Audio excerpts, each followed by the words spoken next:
अब देखना जैसे जैसे ये सत्ता पावर में आज लोग हैं, हुकूमत में जो लोग हैं, मजबूत से मजबूत होते जाएंगे तो तूफान आएगा बहुत सारों के अंदर।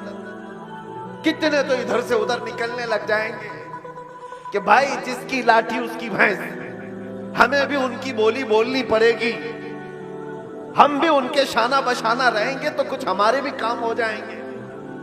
देखना और चंद दिनों के बाद वो चाहे उलमा दिखने वाली जमात में से लोग हों या नेता बनने वाले लोग हों, ये सब वो चाटुगिरी करने वाले लोग इन तूफानों में अब किसके किसके साथ जाने लगेंगे और कौम की दलाली करने लगेंगे। देखना आप, एक मुसलमान को जरिया बना करके ही दूसरा कोई तुम्हारे घर पर हमला करेगा। आज की हालात पर मैं जो बात कर रहा हूं, सुनो मेरे अजीजों, बहुत सारे मुसलमान अपना फ्यूचर आज बना नहीं पा रहे हैं। इनको पता ही नहीं है किसके साथ जाना है और किसका साथ देना है। हालात ऐसे हैं कि किसी और मुसलमान को गिराने के लिए एक मुसलमान किसी काफिर और मुशरिक की मदद पर भी राजी हो जाता है। यही मैं बता रहा हूं कि कभी तुम्हें कोई कौम मगलूब नहीं कर सकती जब तक कि तुम्हारे अंदर के गद्दार तुम्हें मगलूब ना करें। जब तक हमारे दरमियान मौजूद जमात के मुनाफिकीन हमारे खिलाफ ना खड़े हों, तब तक कोई कौम हमें डायरेक्ट नहीं गिरा सकती। अभी 1 महीने पहले की बात मैं बताऊं, और सीनियर ऑफिसर ने मुझसे कहा कि मौलाना आप डरते क्यों हैं? आपकी कौम को कोई भी हरा नहीं सकता, ये हम जानते हैं। ये मैं सुनता था पहले, लेकिन डायरेक्ट सुना, आपकी कौम को कोई कुछ नहीं कर सकता। आपकी कौम ही आपकी कौम को बर्बाद करती है, बाकी कोई नहीं कर सकता।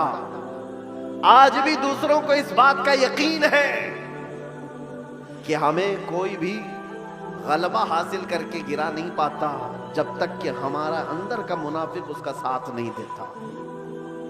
ये गद्दारों की जमात, ये मुनाफिकीन की जमात, मैं जानता हूं फिर के गली गली तबाह ठोकरें सबकी खाई क्यों, दिल को जो अक्ल दे खुदा तेरी गली से जाए क्यों, जान है इश्क मुस्तफ़ा रोज फजू करे खुदा, जिसको हो दर्द का मजा नाज़े दवा उठाए क्यों। अजीज़ान गिराम वक़ार, इंतज़ार करते करते आखिर मेरा नंबर आ ही गया और आप तमामी हजरात को देखकर ऐसा एहसास होता है कि मैं जब इस जलसे में आ रहा था तो गाड़ी वालों से पूछ रहा था कि मुझे कौन से खेती में ले जा रहे हो, पगडंडियों से गुजरते हुए यहाँ आ रहे हैं। इतना बड़ा जलसे का निजाम देख करके एक बात तो समझ में आती है, सीमांचल के लोग सही ढंग से अपना घर नहीं बना पाते हैं। लकड़ियों के घर, छप्पर के घर, लेकिन मेरे मुस्तफ़ा के नाम पर आलीशान जलसा तो जरूर सजा लेते। इसमें कंप्रोमाइज नहीं किया जाता, इसमें कोई कंप्रोमाइज कहां ये जलसा और कहां छोटे छोटे घर, कोई मुताबकत नहीं लगती। और बहुत बड़े बड़े लोग ये सब नहीं करते, गरीबों के हिस्से में ही ये काम आया करता है। अल्लाह के नबी सल्लल्लाहु तआला अलैहि वसल्लम ने जब मक्का मुकर्रमा में तबलीग शुरू फरमाई थी तो गरीबों ने ही सबसे पहले इस्लाम कबूल किया था और गुरबत में ही इस्लाम फैलता रहा। आज भी मेरे अजीजों, बिहार में बहुत सारे इलाके हैं, लेकिन हम बहुत दूर बैठकर यहाँ के इलेक्शन की धमक भी सुनते थे तो सीमांचल की बात ज्यादा सुनते थे। उसकी वजह क्या है? बिहार में तो बहुत सारे इलाके हैं, बहुत सारे जिले हैं, इस इलाके का तज़किरा ज्यादा क्यों होता है? वजह यह है कि यहाँ पर वो कौम ज्यादा है जो लोगों की नजरों में चुभती ज्यादा है। और यही बात है कि दुनिया का हर दरिंदा हमारी तरफ देखता है और खूनखार नजरों से मिटाने की कोशिश भी करता है। और ये पहली बार नहीं, चंगेज इसके बड़े भी आए, हलाकू इससे बड़े भी आए, लेकिन वो इस दीन मतीन का कुछ बिगाड़ ना सके। आप भी ना घबराना, ये जलसे कोई खत्म नहीं कर सकता और ना ये नाम हमारे कभी खत्म किए जा सकते हैं। कुछ बात तो है कि मिटती नहीं हस्ती हमारी, कुछ बात तो है कि मिटती नहीं हस्ती हमारी। सदियों रहा है दुश्मन दौरे जमा हमारा, यूनान और मिस्र रोमा सब मिट गए जहां से, बाकी मगर है अब तक नामो निशां हमारा। तौहीद की अमानत सीनों में है हमारे, आसान नहीं मिटाना नामो निशां हमारा। और फिर एक बात, बातिल से डरने वाले ए आसमां नहीं है हम, 100 बार कर चुका है तू इम्तिहान हमारा।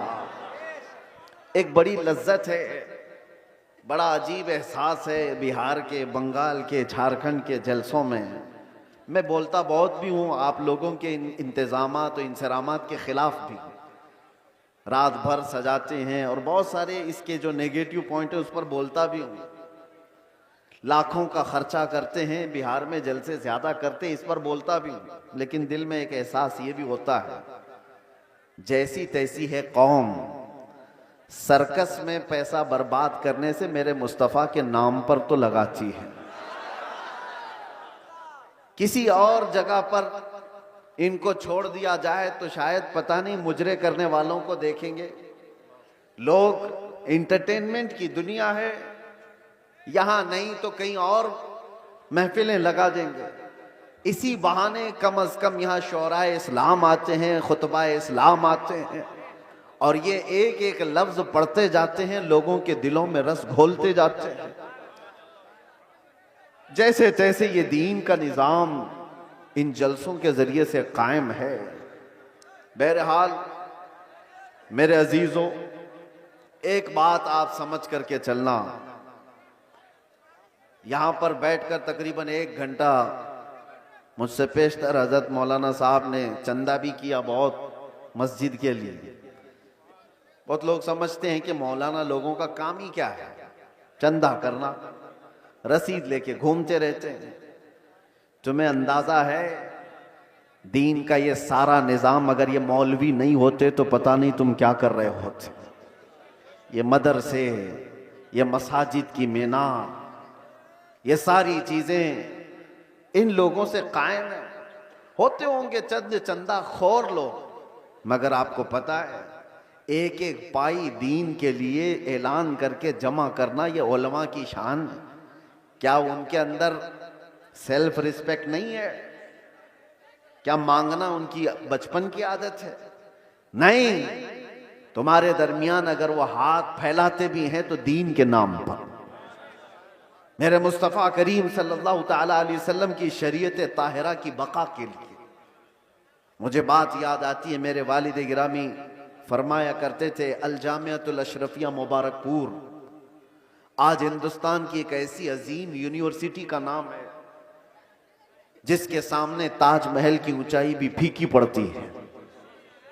ताजमहल तो लोग टिकट देकर के देखने जाते हैं और फोटो खिंचवा कर आते हैं, मगर अल जामियातुल अशरफिया वो ऐसी जगह है जहां इंसान बनाए जाते हैं। उलमाए रब्बानीन की एक बड़ी जमात पैदा होती है। जब उसकी तामीर का मसला था, बानी जामिया अशरफिया मुबारकपुर हुजूर हाफिज मिल्लत रहमतुल्लाह अलैह इसी तरह ऐलान कर रहे थे कि कोई है जो ला करके जामिया अशरफिया के लिए कुछ सुपुर्द करे। आपको मारहरा मुतहरा के सैयदजादे सैयदुल उलमा ने बिठा दिया और कहा, मौलाना आप बैठ जाइए, मैं सैयदजादा हूं लेकिन इस इदारे के लिए चंदा मैं करूंगा। आले रसूल हूं, मांगने की आदत नहीं, कभी नहीं मांगा।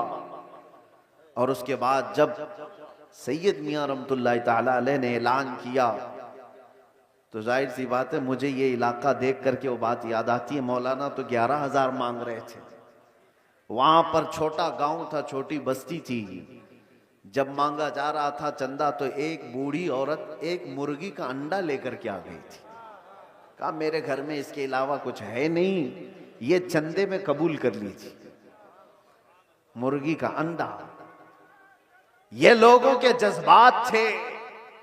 और ऐसा नहीं है कि वो अंडा देख करके उसको भेज दिया गया कि इसका क्या किया जाएगा, उसको भी कबूल किया गया। और सैयद मियां रहमतुल्लाह अलैह ने फरमाया था, इस औरत ने ज़माने यूसुफ की याद दिलाती है। खरीदारों में उसका नाम आ जाए बस इसलिए हाजिर हो गई।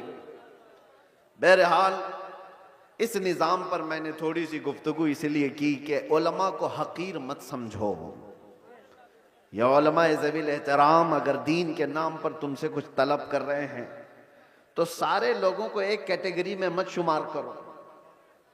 एक जुमला मैं आपसे कहता हूं, तवज्जो से सुनना।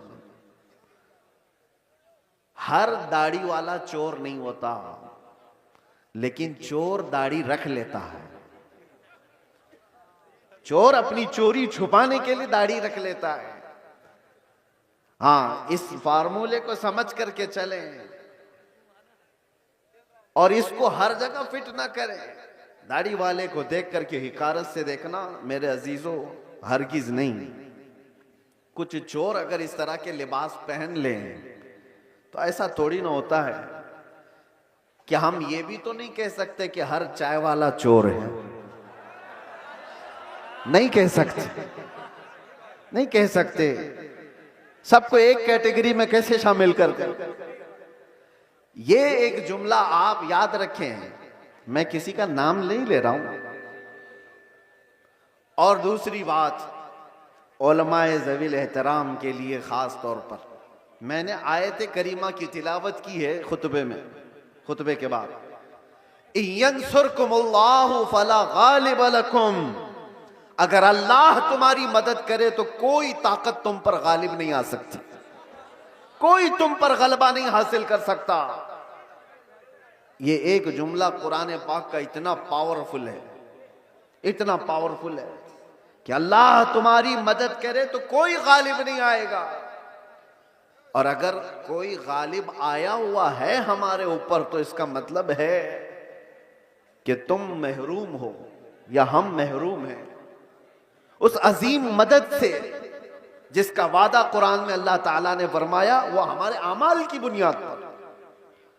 मुर्शिद गिरामी हुजूर ताजुल शरिया रहमतुल्लाह ताला अलैह एक आयत की तफसीर फरमाते हुए हमसे कह रहे थे कि एक साहब आए और उन्होंने कहा कि हजरत हमारे गांव में बहुत फसादात हो गए, वायलेशन हो गया, लेकिन मुसलमानों को पकड़ पकड़ करके पुलिस ले जा रही है। 8-10 दिन हो गए, अभी तक थमी नहीं है ये गिरफ्तारियां।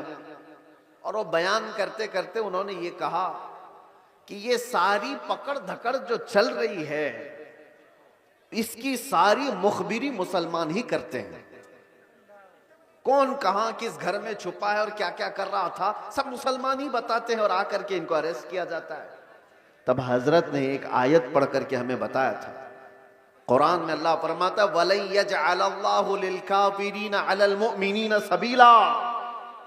अल्लाह कुरान में फरमाता है हरगिज हरगिज अल्लाह ताला काफिरों को ईमान वालों पर गलबा नहीं देगा, कभी नहीं। लन का लफ्ज है नफी ताकीद के साथ। हरगिज अल्लाह तबारक व तआला काफिरों को ईमान वालों पर गलबा नहीं देगा। हजरत फरमाते मगर ये कि किसी काफिर की मदद मुसलमान ही करे तो वो काफिर मुसलमान के रास्ते से दूसरे मुसलमान पर गलबा करेगा। बात समझ में आ रही है? एक मुसलमान को जरिया बना करके ही दूसरा कोई तुम्हारे घर पर हमला करेगा। आज की हालात पर मैं जो बात कर रहा हूं सुनो मेरे अजीजों, बहुत सारे मुसलमान अपना फ्यूचर आज बना नहीं पा रहे हैं। इनको पता ही नहीं है किसके साथ जाना है और किसका साथ देना है। हालात ऐसे हैं कि किसी और मुसलमान को गिराने के लिए एक मुसलमान किसी काफिर और मुशरिक की मदद पर भी राजी हो जाता है। यही मैं बता रहा हूं कि कभी तुम्हें कोई कौम मगलूब नहीं कर सकती जब तक कि तुम्हारे अंदर के गद्दार तुम्हें मगलूब ना करें। जब जब तक हमारे दरमियान मौजूद जमात के मुनाफिकीन हमारे खिलाफ ना खड़े हों, तब तक कोई कौम हमें डायरेक्ट नहीं गिरा सकती। अभी 1 महीने पहले की बात मैं बताऊं, बहुत सीनियर ऑफिसर ने मुझसे कहा कि मौलाना आप डरते क्यों हैं? आपकी कौम को कोई भी हरा नहीं सकता, ये हम जानते हैं। ये मैं सुनता था पहले, लेकिन डायरेक्ट सुना, आपकी कौम को कोई कुछ नहीं कर सकता, आपकी कौम ही आपकी कौम को बर्बाद करती है, बाकी कोई नहीं कर सकता। आज भी दूसरों को इस बात का यकीन है कि हमें कोई भी गलबा हासिल करके गिरा नहीं पाता जब तक कि हमारा अंदर का मुनाफिक उसका साथ नहीं देता। ये गद्दारों की जमात, ये मुनाफिकीन की जमात, मैं जानता हूं सैफी साहब यहां मौजूद है, मैं आपसे कह रहा हूं कि उस वक्त कैफियत क्या होती होगी। ये स्टेज पे मौजूद सारे उलमा, हमारी बिरादरी, उलमा बिरादरी, हम गिरफ्तार होकर के 200 लोगों के दरमियान हैं, पहरेदारी में कोई कसर नहीं छोड़ी जा रही है, कोई कसर नहीं छोड़ी जा रही है। सारे इर्द गिर्द हमारे अतराफ कुर्सियां लगाकर बैठे और सवालात पे सवालात, सवालात पे सवालात। और उस वक्त इन्वेस्टिगेशन करने वालों को कुछ लोगों के मैसेजेस आते हैं और कहते हैं ये मौलाना से ये भी पूछो, ये भी पूछो। क्लिपें हमारी काट काट करके भेजी जा रही हैं तकरीरों की कि इन्होंने यहां पर ये कहा, इन्होंने यहां पर ये कहा। वो बेचारे सवालात करने वाले वो कहते हमको तो आपके बारे में उतना मालूम नहीं था, ये इतनी सारी चीजें आ रही हैं। मैंने पूछा नहीं कौन है, लेकिन सामने वाले ने बताया कि फलां पीर साहब हैं, फलां मौलाना साहब हैं।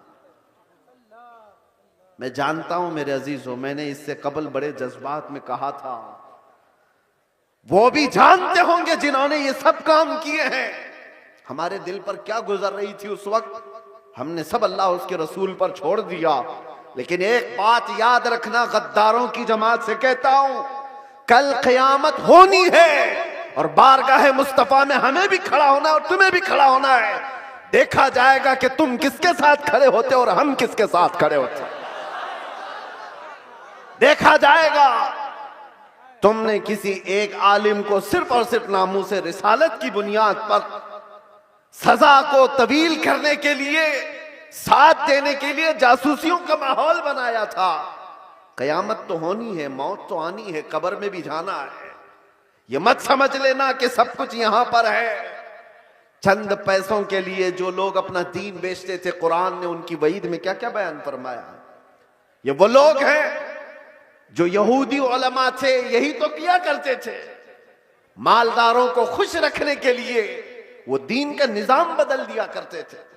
अब देखना, जैसे जैसे ये सख्ता पावर में आज लोग हैं, हुकूमत में जो लोग हैं, मजबूत से मजबूत होते जाएंगे तो तूफान आएगा बहुत सारों के अंदर। कितने तो इधर से उधर निकलने लग जाएंगे कि भाई जिसकी लाठी उसकी भैंस, हमें भी उनकी बोली बोलनी पड़ेगी, हम भी उनके शाना बशाना रहेंगे तो कुछ हमारे भी काम हो जाएंगे। देखना और चंद दिनों के बाद वो चाहे उलमा दिखने वाली जमात में से लोग हों या नेता बनने वाले लोग हों, ये सब वो चाटुगिरी करने वाले लोग इन तूफानों में अब किसके किसके साथ जाने लगेंगे और कौम की दलाली करने लगेंगे। देखना आप चंद दिनों के बाद। और ऐ कौम के गयूर नौजवानों, मोहब्बत मुस्तफा पर और नामूसे मुस्तफा पर तुमने जज्बात में आकर के जो नारे लगाए, इनका पास और लिहाज रखना। चाहे पूरी जमात के बड़े बड़े लोग किसी ऐसी जमात के साथ चले जाएं जो मेरे मुस्तफा के दुश्मन हैं, उन्हें मत देखो, उनकी दौलत ना देखो, उनकी सियासत ना देखो, उनके ऊंचे मर्तबे ना देखो। मैं गरीब ही सही, मेरे दामन में मेरे मुस्तफा की मोहब्बत का